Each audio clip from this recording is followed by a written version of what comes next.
السلام علیکم ناظرین، میں ہوں کامران خان اور آپ دیکھ رہے ہیں شیور نیوز۔ آپ کو بتاتے چلیں کہ آج شب معراج جو ہے انتہائی عقیدت اور جوش و خروش کے ساتھ منائی جا رہی ہے۔ لوگ جو ہے مساجد میں بھی موجود ہیں، لیکن چھٹی نہ ہونے کی وجہ سے جو ہے جوش و خروش کم ہوا ہے۔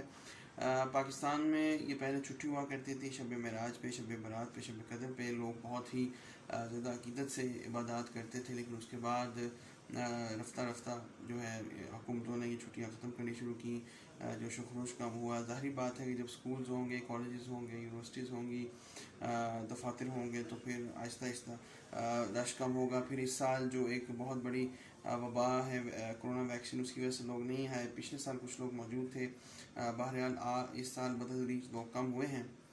اب دیکھنا یہ ہے کہ لوگوں کی جو عبادات بھی متاثر ہوئی ہیں، سب چیزیں ہوئی ہیں، لیکن لوگ اللہ تعالیٰ سے دعا کر رہے ہیں، اللہ سے معافی مانگ رہے ہیں کہ یا رب العزت، یا رب العالمین جو ہے گناہوں سے معاف فرما، گناہ بخش دے، اور جو ہے تمام تر دعائیں اپنی بارگاہ میں قبول و منظور عطا فرما، تاکہ ہم لوگ ایک نارمل لائف کی طرف واپس آ سکیں۔